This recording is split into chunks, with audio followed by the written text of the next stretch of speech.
और भाई क्या हाल चाल है तुम लोग के? उम्मीद करता हूँ तुम लोग बढ़िया होगे यार। लॉ नंबर 3 पे आते हैं भाई। देखो, लॉ नंबर 3 है कि कभी भी किसी को अपने इंटेंशंस के बारे में पता मत लगने दो।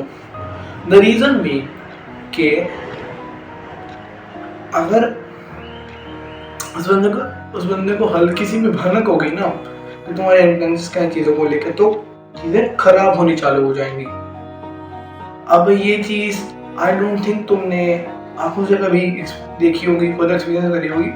तो मैं ज़रा तुम्हें बुक में से कुछ एग्जांपल्स दिखाता हूँ। फॉर एग्जांपल, मुझे आई एम सो सॉरी कि मुझे उन कैरेक्टर्स के भी नाम नहीं आ रहे हैं। So let them be Rohan, Neha और टुनटुन मौसी।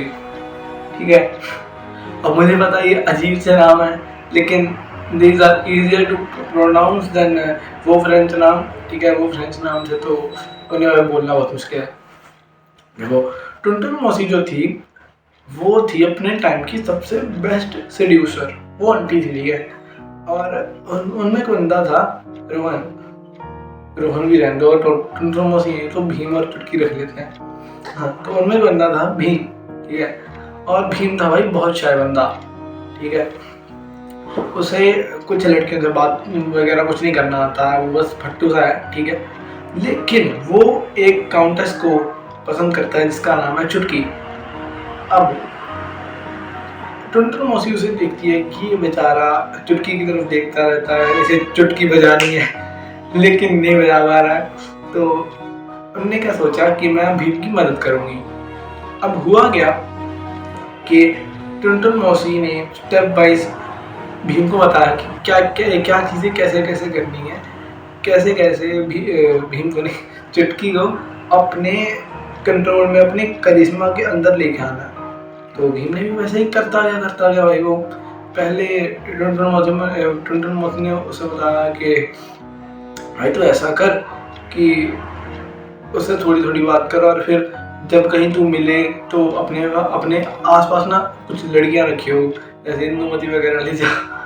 तो इससे होगा क्या कि उसके दिमाग में एक चीज पनपती है लड़कियों के दिमाग में कि अगर बाकी औरतें भी ये इसे चाहती हैं तो ये मुझे चाहिए, ये होता है, ठीक है। तो भीम ने भी वैसे ही करा, वो ले गया, ठीक है। और हुआ क्या कि चीजें धीरे धीरे अच्छी काम कर रही थी, everything was going to good. लेकिन एक बार हुआ क्या कि भीम और चुटकी एक जगह पे एक घर में अकेले थे और टुनटुन मौसी वहां पे थी नहीं।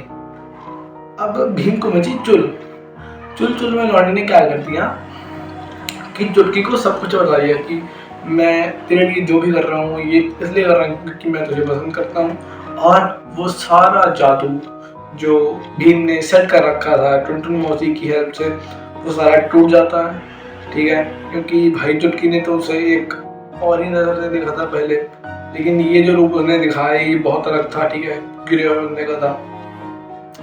तो इससे क्या हुआ कि भीम का हुआ नुकसान। अब चुटकी हाथ से चली गई। क्यों? क्योंकि उसने अपने इंटेंशंस क्लियर कर दिए, ठीक है। क्योंकि उसने अपने इंटेंशंस क्लियर कर दिए इसलिए उसके हाथ से चुटकी चली गई। तो भाई ये थी पहली स्टोरी। मैं भाई वीडियो पता नहीं क्या लाइट देखने रहता हूँ कुछ, खैर ये सब हटाना पड़ेगा एक दिन। ये थी पहली स्टोरी, ठीक है। आई नो ये मैंने शॉर्ट करके बताई, ये बहुत लंबी थी भाई। अगर तुम्हें पूरी स्टोरी जाननी है तो ये दिक्कत खड़ी कर सकती है मेरे लिए, क्योंकि मैंने पूरी story as it is read करी तो है, लेकिन उसे तुम्हें स्टेप बाय स्टेप बताने में मगजमारी बहुत है, तो मैं वो नहीं करने वाला। मैं सिर्फ यहाँ आता हूँ कैमरे के लिए, ठीक है।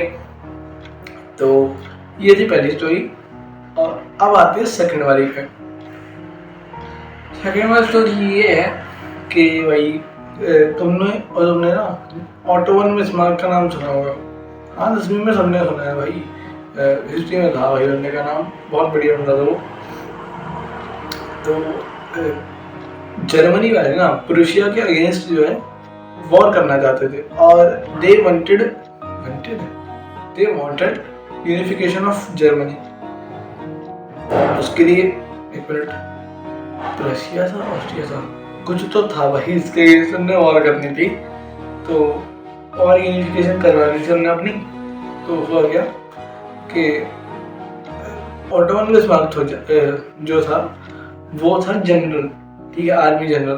तो उसे बोला गया कि भाई तू हमला कर, लेकिन दिक्कत ये थी कि उनकी आर्मी बहुत वीक थी उस टाइम पे as compare to their opponents, ठीक है। और ऑटोमन बिस्मार्क को पहले पता था कि अगर हम गलती से भी लड़ने चले गए तो हार के ही वापस आएंगे, और अगर जीत भी गए ना, भगवान ना करे अगर जीत भी गए तो हमारे फायदे से ज़्यादा नुकसान होने वाला है, ठीक है, जीत के भी हम लोग नुकसान में रहेंगे। तो उन्होंने क्या करा, एक बहुत ही ज़्यादा इमोशनल सी स्पीच दी कि तुम लोग क्या चाहते हो कि लड़ाई करके हम खून खराबा करें बहुत ज़्यादा, क्या तुम उन बेटों को जवाब दे पाओगे जिन्होंने अपने बाप खो दिए, क्या उन माओ को जवाब दे पाओगे जिन्होंने अपने बेटे खो दिए। ऐसा कुछ इमोशनल थी, बहुत तगड़ी स्पीच थी, जिससे हुआ क्या कि सब एक पॉइंट पे आगे मैनिपुलेट हो गए कि हाँ भाई बंदा क्या तो सही रहा, ठीक है। तो सबने भाई कह दिया कि नहीं बात तो सही है, हम वॉर नहीं रही है। लेकिन अंदर ही अंदर बिस्मार्क भैया के मन में भी यही चलना था कि एक बार हम हमला कर देना, बस फिर हम जीते हैं, लेकिन हमें चाहिए ढंग की आर्मी। जब एक बार उनकी आर्मी एक लेवल पे पहुंच गई, एक अच्छे खासे लेवल पे पहुंच गई, फिर उनने बिना बताए हमला कर दिया, ठीक है, कुछ पता नहीं चलने दिया क्या हो रहा है क्या नहीं। और भाई वो जो उनके एनिमीज थे वो खत्म हो गए, ठीक है। ये देख के राजा बहुत खुश हुआ, ठीक है। और आर्मी जनरल से ऊपर शायद कोई पोस्ट होती है, तो ऑटोमन भैया को वहां बिठा दिया गया। क्यों? क्योंकि बिस्मार्क भैया ने अपने जो है इंटेंशंस कंसील करके रखे थे। आज तुम्हें चीजें समझ में आ रही है। और वेट एक और स्टोरी थी भाई, 1 2 3 नहीं, हाँ बस ये, ठीक है। तो यही था भाई तीसरा लॉ। उम्मीद करता हूँ तुम्हें समझ में आऊंगा। मैं मिलता हूँ तुमसे अगली वीडियो में, जो कि शायद मैं अभी बनाने वाला हूँ। तब तक के लिए बाय।